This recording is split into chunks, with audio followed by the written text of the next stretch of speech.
This is Pet Life Radio. Let's talk pets.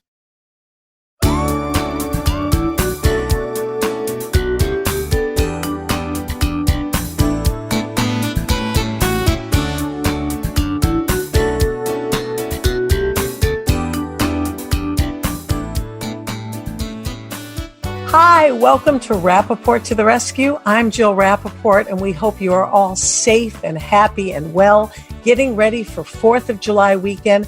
Oh, wow, this is definitely going to be a different 4th of July than we've ever had in our lives, obviously, because of what we're going through with the pandemic. But I want to make sure that you understand that this is a very special time for your pets in terms of safety. You really have to be very careful with the fireworks coming up. I can't urge people enough to really take precaution. Those of us who have had pets for a while, we know all about this, but there's been so many wonderful new adoptions, people taking animals into their home as fosters. And with the pending fireworks, there are very frightening things that can happen to your animals because you don't know them that long. You haven't been with them that long. You don't know their fears. And if your animals do have a fear of fireworks, I can tell you firsthand, having experienced it, you could lose your animal forever. So we're going to talk about that today with my wonderful partner in crime, Bill Berloni, all the safeties, what to look out for 4th of July weekend. And coming up, our big special guest today is the one and only Isaac Mizrahi, a quintessential fashion designer whose heart is as big as his fashion line. He is hysterically funny. You're going to love his stories, his history, his background, and most important, his love of animals in need. Stay tuned. Want to know who the latest trendsetters are in Hollywood? How about Irish setters? Find out who's been spotted with spots, chowing with their chow, and shopping for Gucci with their Poochie. Get the scoop on all the latest celebrity pet patter right here. Pet Life Radio. Let's talk pets. Let's talk pets on PetLifeRadio.com.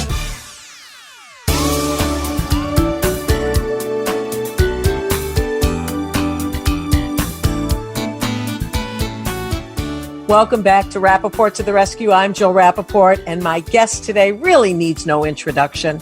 Oh, heck, let's give him one anyway.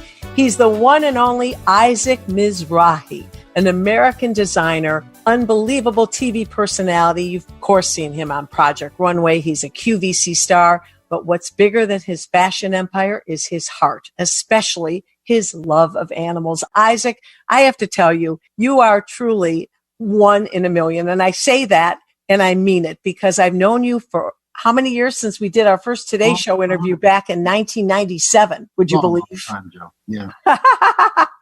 Right? Wasn't it that long ago? Yes, I think so. I think it was as many years as that. But you know what? It's amazing how we both managed to be in our 30s still. Well, you know, I was reading over some things about you last night. It's so hard to believe that you launched your own brand in 1987.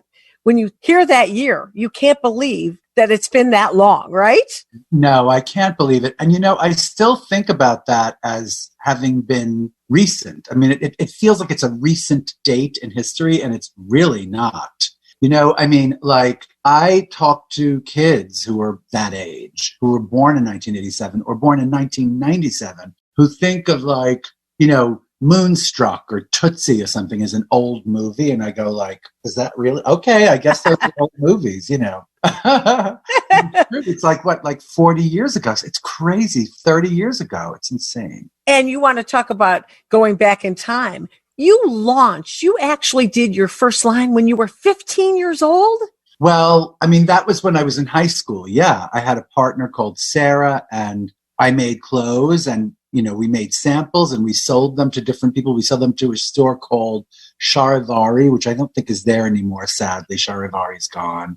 We sold them to a store called Off Broadway, which was this kind of hilarious little store, like 72nd Street on the West Side. I forgot, there were a few stores who carried our clothes, and it was hilarious. I mean, you know, we did these funny little collections, but I remember the boldest thing about doing that was buying the fabrics, because I remember poring over Vogue and Harper's Bazaar and all those magazines and seeing ads for European, like Italian textile houses, Right. like Vinyasca and a few different places. And I remember like calling up directory assistants, which in those days was such a great thing to do. You just called 411. Yeah. That's what the expression, I need the 411, right? Like, and they had the phone numbers for these showrooms. And I went up to these showrooms and I ordered these fabrics, these exquisite fabrics. You know, that's always been a real passion of mine, is textiles. I really like textiles. Well, you know, besides your talent, obviously somebody saw that. They realized your talent. You were discovered back then. But this personality of yours, it's one thing to have the talent, the creative juices, but you are a true personality. People adore you. You're hilarious. And you have emerged into such a name, not only for your fashion empire, but because of who you are. And because of that, you've been on every show known to man. Of course, Project Runway. You're a QVC star. I think a lot of it today, especially Isaac, personality really does make such a difference. You can be as talented as can be, wonderful designs, but having that extra oomph really makes a difference, right? Well, I think so, yes. But I do think it should be addressed because, you know, like more and more, I am performing on stage. I'm doing stand-up and I'm singing, which sounds crazy, but, you know, I perform at the Carlisle every year. I do like 2 or 3 weeks at the Carlisle, and I do gigs in theaters across the country. And it's really a funny, great thing that has been kind of growing in its place in my life. It's sort of become the center of my life, performing and writing and performing stuff I write. And I will say this, like, I do think that having a personality, if you're a designer, you know, it really helps because, like, look at Karl Lagerfeld, for instance. You know, Karl did what he did, and then he had that huge personality. And Right. I think that's what really sort of made him such an incredible presence in the world of design all those years, you know. But I do think the talent has to be there. It's, you know, like a lot of times people think that it's about a trick or personality or something like that, but you know, it really isn't. I think it helps, but if you don't have the knowledge, you know, it's like, I think that design really starts with, you need to put in a lot of hours learning about, you know, construction, but the construction of textiles, the knitting of things. You know, knitting is not easy. Tailoring is basically impossible. You know, I used to do all that stuff, and I just actually, like, when I think about it, like the hair on the back of my neck stands up because I go like, oh, you know, it's such an impossible thing. And by the way, like, working on stage requires a great deal of knowledge and a great deal of experience. And you know, like, I feel like I've had that over the past decades of my life. You know, starting from when I was a kid, I made these puppet shows and I did like female impersonations starting at the age of like 11 or something like that. And then I went to performing arts high school, you know, where I was a drama major, and I was in a few movies and stuff. And then I kind of decided that I'm not really like leading man material. Oh, come on. I think you're definitely leading man. Well, leading man in like La Cage aux Folles or something. Like leading man in some charactery kind of leading role. Yes, for sure. But I'm not Richard Gere, you know, I'm not Pacino something, right? And so like when I was a kid, like those were the people I was looking at going, yeah. And also at Performing Arts High School, like you had to see these people that I went to school with. They were gorgeous and rake thin and, you know, gorgeous. And I was not gorgeous. And so I thought maybe I should back out of this, you know. And then finally, like, you know, I started my company and I did all that. And then in 1998, I started writing this one-person show, which I worked on. And finally by 2000, it was on off-Broadway for a year. And that was the greatest time of my life ever. You know, that when that show was running. So, well, and you know, when I first interviewed you back in the 90s, you probably don't remember this. I was laughing so hard. I felt like I was going to have an asthma attack. You were so funny. And I remember saying to you back then, oh, can't we do a show together, Isaac? I want to do a talk show with you. Yes, I always was so blown away by your personality because, you know, you possess all these talents, but it's the personality, and more than the personality, the warmth. You've never changed. You've always maintained the sweet, kind of almost a little bit insecure, kind of like, really, is that me? Am I that good? And I think that's so much of what your appeal is about. You don't have a cocky attitude or an ego. I mean, thank you. I have to say, insecurity is a very big part, I think, of art. Most of my friends are artists, right? And it's funny because even no matter how like tiny and meek and adorable they are, they still have creative egos. They still have to feel like they're good enough to kind of like get out of bed and put a pen to a page or, put a paintbrush to a canvas or something, And so I think like creative ego, like kind of forces you to overcome this kind of insecurity, And in my case, I think the insecurity was what I worry about so much are kids that are insecure or that are bullied or something like that, who aren't resilient and who aren't able to buoy, back up to the surface, But gosh, I don't know what it was that I learned, maybe from my mom or something, or just I came from another planet where, this kind of, resilience was part of the package. But I was always able to kind of like, look at people and go, no, they're wrong. I'm right. I know the truth, And so like, yeah, I mean, I think that resilience and creative ego are the things that make you overcome insecurity, but even more than insecurity, it's like inertia, Yes. Like I think as an artist, you have this lazy, like I know that if I didn't push myself all the time, I would be in bed all the time, I would be in bed with the TV on eating ice cream or something. Who wouldn't, right? Yeah. But, it's interesting because talk about challenging yourself emotionally, getting up on stage, doing stand-up or trying. That is, I can't even relate to that. What is that like? It is the scariest. I mean, I wrote a memoir about 2 years ago, and it was great. And it was really well received. It was so well reviewed, and it was actually a New York Times bestseller. Hello. That was the best thing in the world. But it was really about my life as a kid and how I was sort of in the wrong, like the wrong kind of environment, and how I kind of made it to performing arts high school. And that really opened my eyes. And then sort of, going into design and doing that. And then at the end of the book, the last chapter is a description of what it's like for me when I work at the Carlyle, right? Because that's really the prototypical room for me. I work in a lot of rooms, but that's the great room, And like, it's a really detailed description of the kind of just almost like a near-death experience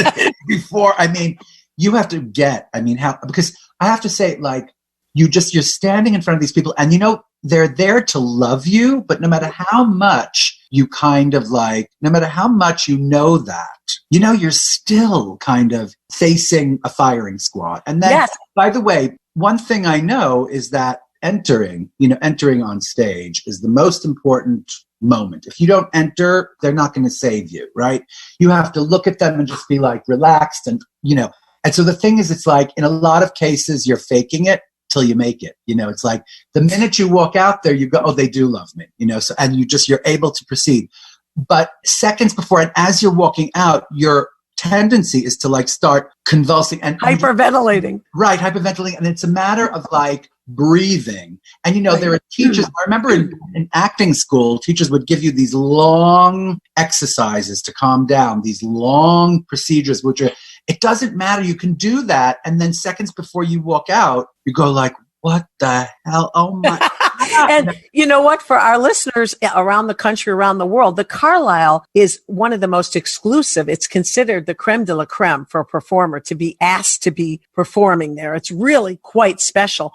And even though it's smaller and intimate, it's as terrifying as Madison Square Garden because you have these people like one level below you, but it's so intimate, but you feel every sound, you hear every breath. It's terrifying. It's terrifying. Also, it's such a tiny room, but every single position in that room is filled with somebody in New York City or in the entertainment business or in a business or something.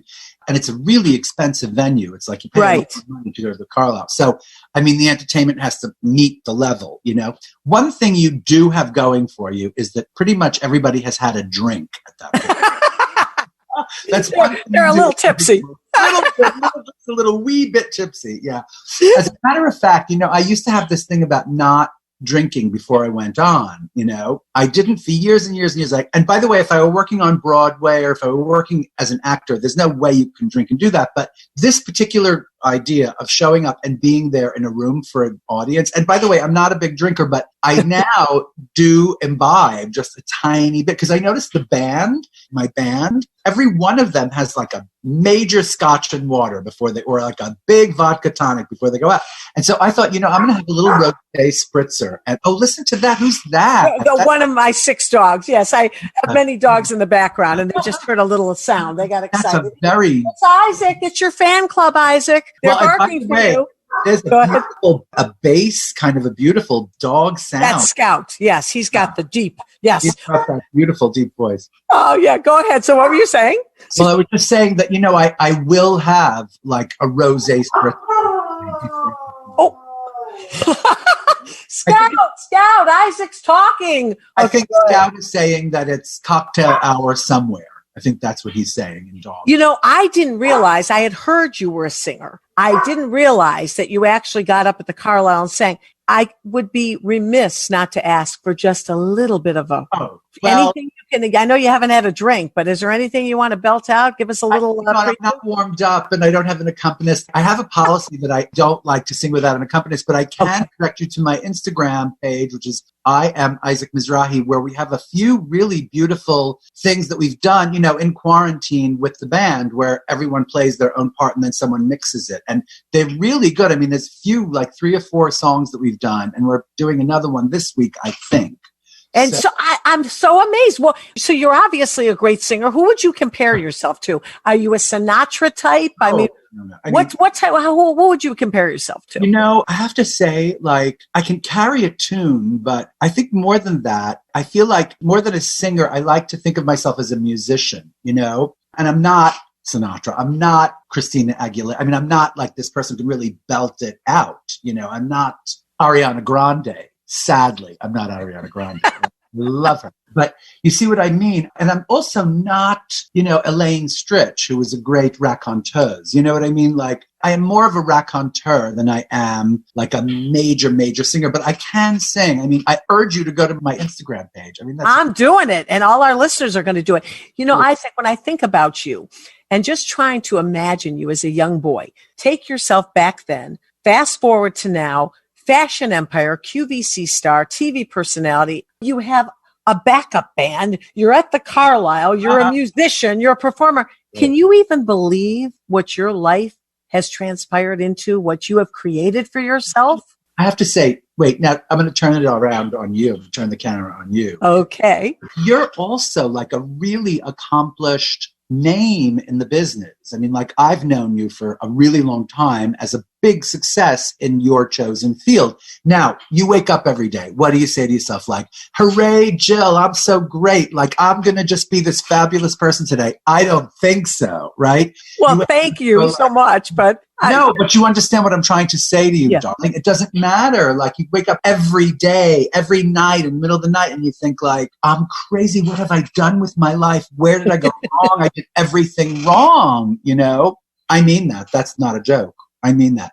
And it takes you like every bit of your your self-delusion or your honesty or something to like come to the fact that, you've kind of done something with your life. Okay. Like, seriously, it is that. I mean it. Well, I think so much of it, talent aside, I mean, you have got multi-layers of talent, and look at all of the things you've created in your life, aside from fashion. But the one thing that has always struck me, and I said this in the beginning of the show, is your heart. And what some people, anyone close to you knows this about you, but some people may not know, is your love of animals, the devotion and your commitment to animals. First of all, I loved you before, but when I learned that about you, we were definitely kindred souls forever. Tell me about your animals and why animals mean so much to you. Well, I mean, I don't know what it was that drew me to dogs, really. It's dogs. I love cats. I love mice. I love horses. I mean, I like animals, but dogs, really, there are very few dogs I don't like. Like, I like some children. I like some people. I like, some people, but I love most dogs. It's hilarious. It doesn't matter what they look like or the size or something. I just love them. And I don't know. I mean, I can't attribute that to anything. I can only, attribute it to like the fact that it's a natural affinity, right? And I've always wanted a dog. When we were little, we had a big apricot poodle, a big sort of standard poodle named Pom Pom.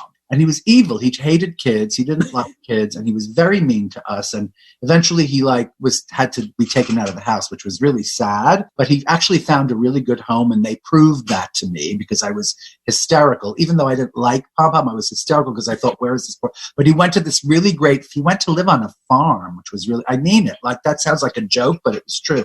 Anyway, growing up, I always wanted a dog. And finally, when I did that show off Broadway, in 2000, right? It was coming to an end. It was ending. And by 2001, I was looking at this abyss, it had been playing for a year. And like, I was looking at this crazy chasm in my life thinking like, what am I going to fill? Like every waking moment of my life was working on that show. And then I thought, I've always wanted a dog.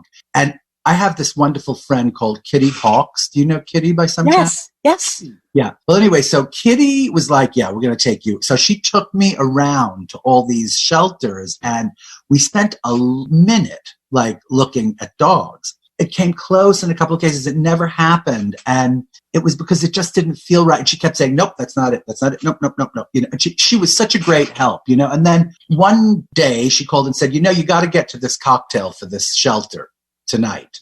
And it was right before Christmas in 2000, right? And she said, get there because like every cute dog in the world is going to be at this cocktail and you'll have a great selection. So I went and she didn't show me it. She said, I have your dog.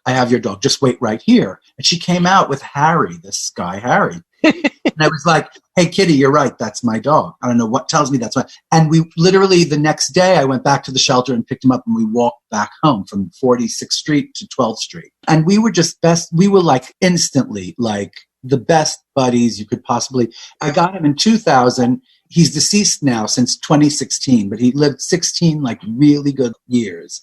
And in 2016, that summer, because we were so bereft, in the meantime, we had gotten this other dog called Dean, who's asleep at my feet, who's by now, I'd say 14 years old or 15 years old. And anyway, at that point in 2016, my husband found this picture of a dog on Pet Finder, I guess, who was from Puerto Rico. She was a Sato dog.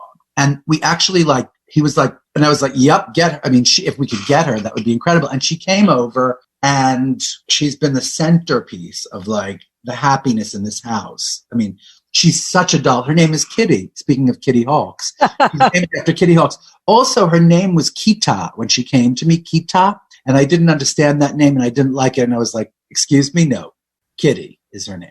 Right. But Kitty. What's amazing? You talk about this dog that you had, that was a little mean when you were a child. Back then, I don't think people really understood about adoption, about shelters. No. And yet you have made it your mission now, not only to go to rescue and adoption and shelters. You are so involved with the ASPCA. You received one of the most prestigious awards from them this last year. And you obviously from ARF, I was at that dinner where you were honored at the Animal Rescue Fund in the Hamptons. People have recognized your work and your heart and soul for animals in need, which is so wonderful what you're doing. I wish I could do more is all I can say. I feel like those awards are meant for somebody else because, I mean, I give a little money. I don't give as much money as, I wish I could give more money, because I feel like money is such a good thing, right? To get facilities, to get people to help, etc. And I don't walk dogs. I mean, I wish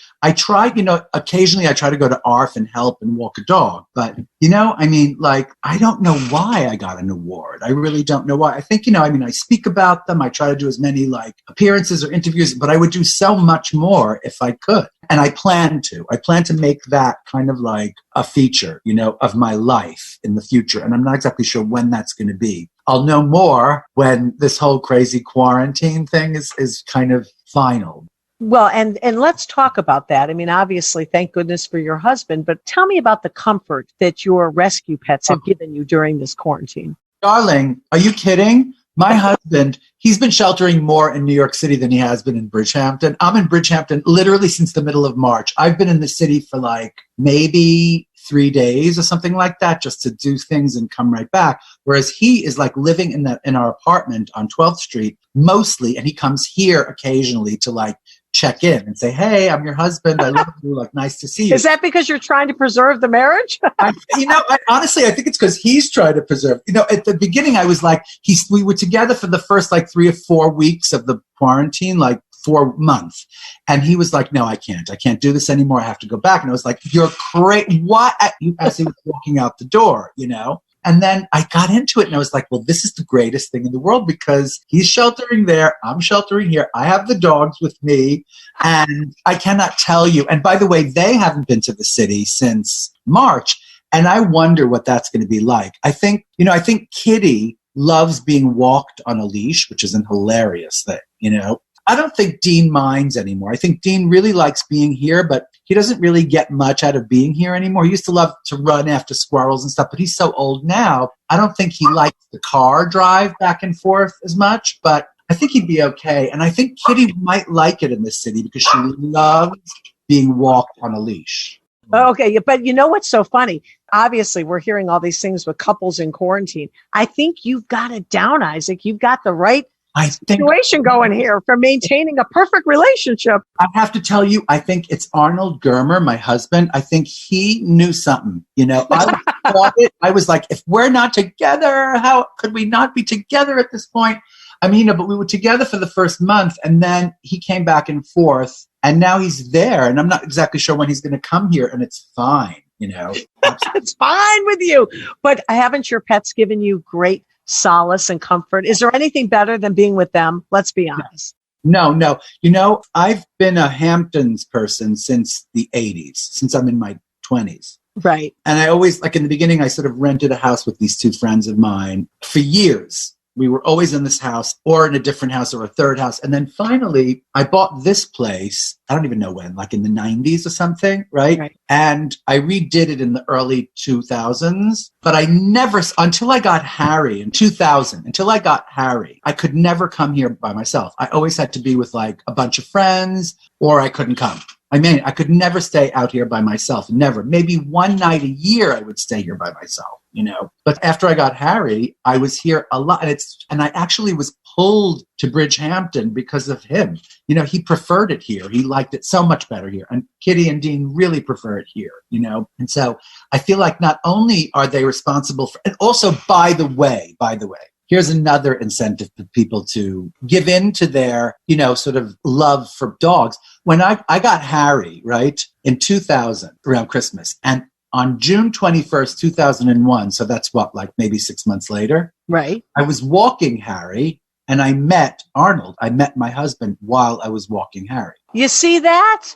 Dogs were the matchmakers. Dogs are matchmakers. I don't know what it is, but I met Arnold. We were like walking in opposite directions on 5th Avenue and 11th Street. And we looked at each other, those things where you make eye contact and like that. Okay, well that, and that was it. Like we met and that was it. That is so wonderful. And I love my dogs because they basically told me what guys to stay away from. So they got rid of them. They're really good at that. Oh yeah. I had one dog, Isaac, you'll laugh. He was Hampton. His name was Hampton. He lived till 20 years old. And he would not let anyone near my bed. I said, who needs birth control? No one was getting up in my room. No one was in my bed. These dogs know. They know who's good for you and who's not, right? Oh, anybody trying to get in your bed, they're not going to like. When I first met Arnold, anytime he came near my bed, Harry would freak out. And one time he bit Arnold for coming in bed. And it was so funny because what made me know that I loved Arnold was that he immediately started laughing. It was like he actually broke the skin. He was like bleeding and Arnold was screaming, laughing because it was so funny. It was just so dead funny. And someone who isn't laughing at that, a person who doesn't laugh at that, you go, not for you, right? But it's amazing because you have devoted a lot of time, considering how little time you have with all of the gigs you've got going. You've done so much amazing work for the ASPCA. I've seen you be the master of ceremonies, not only an award recipient, but you've been on stage. You've helped them so much. And it's so great that they have you as a voice, a face to help spread the message, right? Yes. Maybe because it's such an ingrained part of my happiness, and because it takes absolutely no effort to talk about that because I love it so much and I could talk for hours about dogs, but maybe because of that, I don't understand why awards are even necessary, you know? I mean, I have to say, like, I'm not really I used to work on red carpets. I used to do like at the Oscars and the Golden Globes, etc. You know, I used to do like interviews, like talking head interviews for a number of years. And I never liked the ceremonies. I never liked the shows, like the Oscars. I don't know why. I just don't feel like people deserve awards for doing the thing that they like the best or something. You know, it's like, it's a weird thing. You're getting an award so that everybody will know that it's a good picture and to go see it or something. But usually, right. Usually the best pictures aren't even nominated or something. That's right. It's like, never understood the award thing. Especially, like, you know, I've gotten a lot of CFDA awards. I've gotten this award from a few different. And that's the Council of Fashion Designer Award. That's very prestigious. I think, did you receive 4? Did I read that? Yeah. Unbelievable. But I mean, you know, the point is that I never understood that because it's just not, never understood awards, you know. Well, you're unusual because there's so many people out there that hang their hat on awards. That's all they really care about. And to them, it justifies their existence. You know, they really need it. Meaningless. I don't know. To me, you see, that's what I'm saying. It's like, it's just things you are born knowing, like, you know that you love dogs. You know that you like, you know, ice cream or something. You know that you don't care about awards, you know. The other thing I know is that, like, I like to wear black because I always wear, and it's not like I don't try. I buy pink sweaters, I buy stuff, but I always wear black. You know what I mean? So it's like just who I am. I can't fight it, you know. Now, whose clothes do you wear? All my own clothes. I know this sounds only your own. Well, here's the thing that's so crazy. All of my t-shirts, all of my polo shirts, all of my dress shirts, all of my my suits are made by different wonderful tailors, you know. Okay. But my day clothes, you know, the t-shirts and the polo shirts and the pants that I wear are all made from my old patterns when I was making clothes for men. And they're just kind of adapted year to year to year. And I get like 25 black t-shirts and, you know, every 2 years. And, you know, it's a crazy thing. And someone makes them and they're a fortune because the fabric is a fortune to get it from Italy. And then, you know, because it's a small, tiny little lot that has to be put through a special factory. I mean, it's a crazy. Why don't you do a men's line again? Ooh, I don't know. Too much to take on? Yes, it's really hard. You know, this is what I love about you. I mean, you're so down to earth and you're so grateful for everything you've gotten. And it's amazing because talk about having your fingers in a lot of pies. You're doing a million things right now. Is there anything else that you would like to tackle that you wish you dreamt of doing that you said, I'm going to do it soon? I got to tell you something. You know, we should talk about this because, like, in the face of what's going on between the COVID thing and the racial equality movement, which is afoot, which is the greatest thing. I mean, like, who thought that in our lifetimes we would see something this beautiful? I mean, it's hard and it's one day at a time, but we know that the end result of this is going to be incredible. I know that. I know that deeply, you know, but in the face of all of that change, you say to yourself, like, I'm grateful, right? And then other days you wake up and you go, but what about my career? What about blah, blah? What about my diet? And what you go, like, really? Who the hell cares? You know, I mean it, like, because all this stuff that's going on in the world right now is so much more important to think about, you know? And so you talk about, like, gratitude, right? Like, gratitude, darling.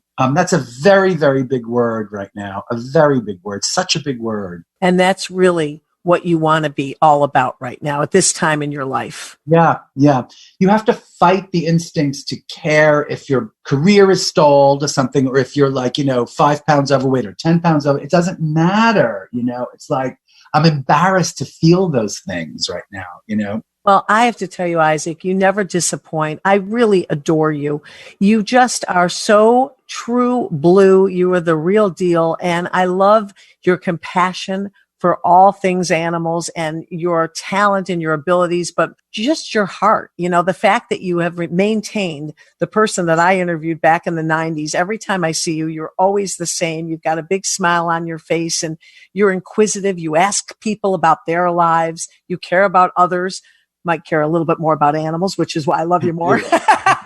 But I am so happy that you are part of this show today. I think that your insight into things is really going to help people and really make people understand what's important right now. Well, thank you so much, Jill. And I'm going to end on a light note. I'm going to end on a very light note. Okay. Your hair looks so good right now. Oh, yeah. It's really good. Like, there's one person I know in quarantine whose hair looks great. Oh, I love you. And of course I did it myself. But It's amazing. You have a future, my dear. You have a future. Forget the whole interview. Just let's run that soundbite over and over again. My hair looks good. Who cares? That's all that matters. Exactly. Absolutely.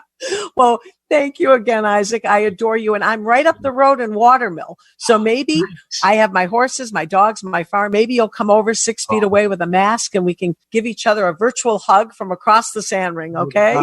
I would absolutely love it. Thank you so much. Thank you for your time. And again, do you want to plug anything you want? Any websites you'd like people to go to? Feel free. Plug away. Maybe go to my Instagram. The only thing I think is my Instagram page, which is I am Isaac Mizrahi. Okay, great. And we cannot wait to hear what a wonderful singer you are. Oh, yeah, exactly. All right. Thank you so much. Give my love to Arnold and all the doggies. Hey. Big kiss, Isaac. Thank you. Kiss to you, too. And stay safe.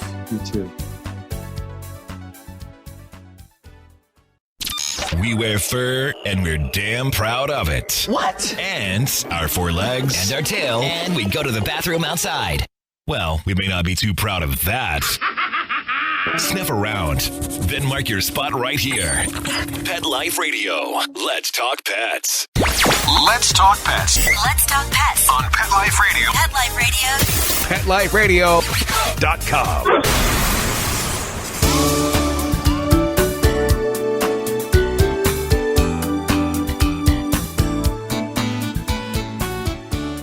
Welcome back to Rappaport to the Rescue. I'm Jill Rappaport. Now, our regular favorite segment in the show, I like to call it the Jill Bill Thrill. Jill and Bill. I'm here with Bill Berloni, Broadway trainer extraordinaire, who takes rescue animals and makes them superstars on the stage. Hey, Bill, how you doing? I'm fine, Jill. How are you? I'm getting ready for a big 4th of July weekend, and I teased at the top of the show that this is a very frightening time for pet owners, and especially these animals, because a lot of us are new pet owners due to the quarantine and due to what's going on with the epidemic. And this is really something that people need to be aware of. If they've just taken in these animals, when these fireworks go off, so can the animals. Oh, yeah, absolutely. Which is why I chose to do my interview outside today. Because I'm fortunate enough to live in the country. But, people think, oh, well, it's nice and quiet in the country. But out here, it's so quiet that one firecracker really stands out. So whether you're in the city or out in the country, any one of those sounds is going to set off your dog. But it's tied into their survival instinct. That's what people have to understand. Animals are smart. When there's a thunderstorm coming, they get out of the way. What do humans do? We go stand outside and look at it. We follow tornadoes, but animals sense danger coming, and it's their instinct to protect themselves. Right? So they're so much smarter. So dogs who are usually afraid of fireworks are also afraid of thunder. And for them, it's like PTSD. It's a trauma, because they really feel like the world is coming to an end and they don't know how to deal with it. They're trapped in a house or they can't get away. There's no place to hide. Whereas in the wild, they would go find a nice quiet cave to hang out in. So our dogs who have those symptoms, we really have to care for as if it's a medical condition. All right. Well, a lot of us might not know, especially if you're a new adopter or a new fosterer, you might not know if your animal has that issue until these fireworks start to go off for this big holiday weekend. What do you advise people to do? What steps should we take to protect our animals so that we don't have a problem? Well, the first thing, obviously, if we know the fireworks are happening on a certain day, what I do with my dogs is turn the air conditioner on, close the windows, put blankets or cover the windows so that they don't see the flash, and then play a radio or a television very loud and drown out the sound. So basically give them a cave within your home where we're keeping the sound out. I play Broadway music for my dogs. Of course. Of course. So, create a cave for them, but it really has to be soundproof and lightproof. That's if we know that a storm is coming or the 4th of July is coming. But in these incidents where recently in the country, fireworks have been going off day and night, and it's really upsetting for humans. They've been doing stories on the news about this, that all of a sudden it's 4th of July all year long. All year long. I mean, forget the danger that poses to us, but for our animals, it is completely unnerving. And if your dog has that trauma, the only thing you could do is go to your vet. There are many medications which help them learn that they're not going to be harmed, okay? We're not tranquilizing our dogs. We're not putting them to sleep. What we're doing is we're giving them, a medication which helps calm their nerves. So instead sort of like our glass of wine. Exactly. Okay. So instead of fireworks, and trying to bring them down, what you do is you give them this medication, and there's many types. Your vet will prescribe it, and they start to just chill out. And then they hear the sound and they go, oh, I'm chill now, and they start associating the sound and being chill. But you have to do it per your vet's orders. And just like any other training regime, you've got to do it really consistently, because you miss one thunderstorm, you miss one firework, and you set them back. In past years, 2 of my rescue dogs came to me after 4th of July weekend. Of course, we went everywhere. We put posters up, is this your dog? We went on the radio, local vet clinics, and nobody claimed my beautiful Hampton, who lived till 20 years old. But it was right after 4th of July, and another dog that I had in the same situation. And I'll never forget thinking to myself, wow, look at all of these animals that all of a sudden after 4th of July weekend, the shelters are inundated, and they will tell you that so many animals end up being found on the road, or heaven forbid, worse, after 4th of July weekend or anytime there's firework activity. So what I have found, especially if there's going to be fireworks at night, if you're a person that normally lets your dog out in the backyard, I think during that time, put them on a leash.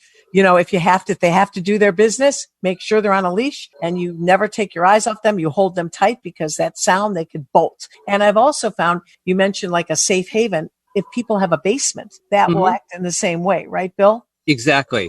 In actuality, what dogs look for are places close to the ground, so that if there's a lightning strike, they're grounded. Okay. The area is grounded. So they'll hide behind pipes. People are like, why do they hide in the bathtub? Why do they hide behind the toilet? Because the pipes are grounded, so they know naturally to go someplace like the basement that, again, if there's a lightning strike, that will keep them safe.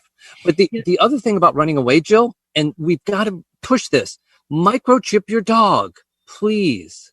We have the technology now where no dog should get lost, because we can very simply, with one little shot, put a microchip in and find the owners. So please, I want our listeners to really think about that, especially with dogs who are afraid of fireworks or thunder. And I had another dog, my beautiful Shiner. He was so terrified of thunder. There wasn't a level low enough to give him comfort. And he would claw, claw, claw, and scratch at walls, take out sheetrock. I mean, he was beyond panicked. And, again, any safe medication, because think about it, the stress on them not to have something to help them is worse for their health than something that can help them calm down. Do you recommend something like a thunder shirt also, like where they're being swaddled? Well, again, there are many products, thunder shirts, hormone treatments, scents, that sort of stuff. And that's okay for the mild cases, somebody who's just a little jittery. But for a dog who's really traumatized, who really, like you said, is digging and that sort of stuff, it doesn't really help, because their mind is in flight mode. That's what it is, fight or flight. They're in flight mode, and there's nothing we can do to really calm them down. Either wait it out, or like I like to do, is relieve that tension. Get them on some medication from your vet. Well, Bill, again, as always, fantastic tips. This is very unusual time, because there's going to be so many new pet owners that are dealing with this for the first time, if they haven't experienced, the periodic fireworks going off now, but especially coming up with this big holiday weekend, it's going to be major. So this is great advice for all of the wonderful new pet owners who have opened up their hearts and homes, whether they're fostering or they've adopted. Thank you again. Great seeing you. Until next week, I'm Jill Rappaport, and thanks for tuning in. And again, stay safe and have a positive attitude. Let's Talk Pets, every week on demand, only on PetLifeRadio.com.